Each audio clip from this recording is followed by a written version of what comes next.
ሃይ ሃይ ሰላም እንዴት ናችሁ? ሰላም የሀገሬ ልጆች እንዴት ናችሁ? ሰላም ናችሁ ወይ? ላይክ ሰብስክራይብ ኮመንት እየሰጣችሁ ኦኬ። እስኪ እንደዚህ ላድርገው እና ቪዲዮዎችን እያያችሁ ተው፣ ኧረ ተው ተው፣ ሰብስክራይብ አድርጉኝ ተው። ዛሬ ጩኸት የለም ታች ነው ያለሁት። ዳውን ዳውን የሚባልበት ቦታ ነው ያለሁት። ዳውን ዳውን እና ትንሽ ከጮኩ ቤቱ ራሱ ይጮሃል ማለት ነው።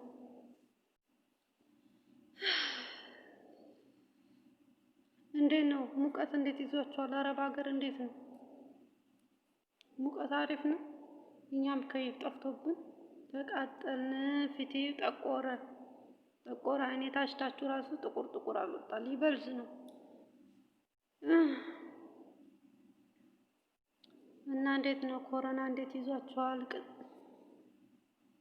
ኮሮና እንዴት ነው? ሀገራችን አላስገባን አለ እኮ በእናታችሁ። ሀገራችን መግባት አስፈራን እኮ። ላይክ ሰብስክራይብ እና ኮመንት እየሰጣችሁ ለማንኛውም ተጠንቀቁ ከዚህ በሽታ። አሁን በጣም ተረስቷል። መጀመሪያ አካባቢ በጣም ነበር የሚያስጨንቀው ማለት ነው። አሁን እኔ ራሴ ረስቻለሁ። ዘና አብዬ እየኖርኩ ነው እንደማንኛውም ማለት ነው። ያው እኔ አልወጣም ከቤት። ኮሮና ከገባ ስንት ጊዜ ወጥቻለሁ? 2 ጊዜ ብቻ ወጥቻለሁ። 2 ጊዜ ብቻ ከቤት ወጥቻለሁ። ከግቢ ራሱ 2 ጊዜ ብቻ ነው የወጣሁት።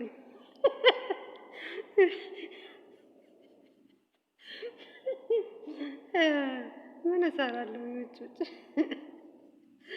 እና እንደዛ ነው። ወጥቼ አላውቅም፣ ግን ያው እኛ ቤት ልጆች ይወጣሉ። ስለሚወጡ ስለሚመጡ በቃ እነሱ አያርፉም።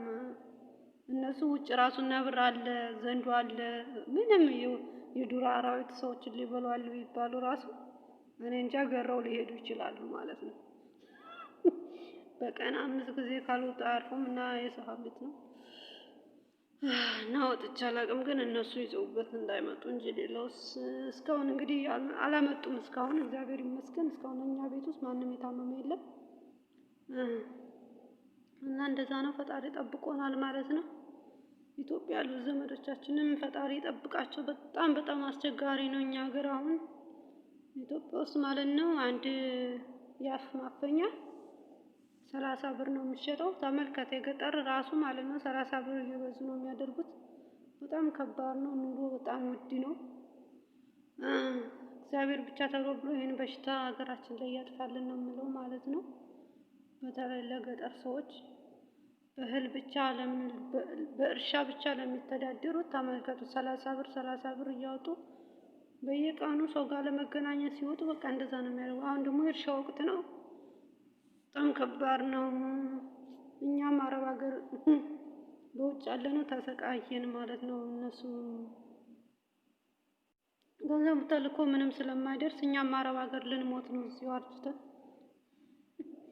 እና ጸልዩ ጸልዩ ጸልዩ ይህን በሽታ እንዲያጠፋልን ማለት ነው እና በሰላም ወጥተን እንድንገባ ስራችንን እንድንሰራ እና በጣም ከባድ ነው በአሁኑ ሰዓት። ይሄን ለመናገር ነው የገባሁትና በእናታችሁ ላይክ ሰብስክራይብ እና ኮመንት እየሰጣችሁ ባካችሁ ሰብስክራይብ አድርጉኝ። እንደው 3 ወር ሊሞላኝ እኮ ነው፣ ምንም ሰብስክራይብ የለኝም። ግዴታ ታዋቂ ሰው መሆን አለብኝ እንዴ እኔ ሰብስክራይብ ለማግኘት? ቪዲዮዎችን ገባ ብላችሁ ተመልከቱ። ያው እኔ እኮ ጥሩ ነገር መልቀቅ እችል ነበር፣ ግን የሚያይ የለም። የሚያይ ከሌለ ደግሞ በቃ የለቀኳቸውን ራሱ እያጠፋሁ ነው። ምግብ ምናምን ያው ኢትዮጵያ ምግብ አልሰራም። ኢትዮጵያ ውጭ ሀገር ስላለ አይመቸኝም ማለት ነው። ሁሉን ነገር ገዝቼ ደግሞ ገቢ ለሌለው ነገር ገዝቼ ብሬን አላባክንም። ብር ዝም ብሎ አይባክንም። ስታገኝበት ነው የምታባክነው። ካላገኘሽበት ብር ማባከን የለባችሁም። በተለይ ደግሞ አሰሪዎቻችሁ ወይም ደግሞ የምትሰሩበት ቤት አረቦች ከሆኑ እናንተ የኢትዮጵያ ምግብ እሰራለሁ ካላችሁ የኢትዮጵያን ነገር በሙሉ ገዝታችሁ መምጣት አለባችሁ ማለት ነው።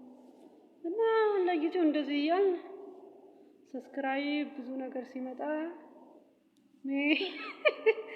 ብር ካለ ምናምን ያው ወጪ እናወጣለን ማለት ነው። ያው ኢትዮጵያ መከሄድ ሀገራችንም ከገባን እዛ የኢትዮጵያ ምግቦች እየሰራን እናሳያለን። እና በእርግጥ የገባሁትኝ ያው መጽሐፍ ቅዱስ ምናምን ለማስተማር ነበር። ስልክ የለኝም፣ አንድ ስልክ ነው ያለኝ እና ሌላ ስልክ ስገዛ ያው ነበረ። ግን ብዙ አስተማሪዎች አሉ፣ ከእኔ በላይ በጣም ጎበዝ አስተማሪዎች አሉ፣ ቄሶች አሉ፣ ካህኖች አሉ። ምንድን ነው የሚባሉት? አስተማሪዎች ነፍ ናቸው። እነሱን ሰብስክራይብ እያደረጋችሁ ከእነሱ ተማሩ ማለት ነው። እና ከእነሱ ተማሩ። እኔ ደግሞ ሌላ ነገሮችን ወደፊት እለቃለሁ ማለት ነው። ሰብስክራይብ ግን እንዳትረሱ። ያላ ባይ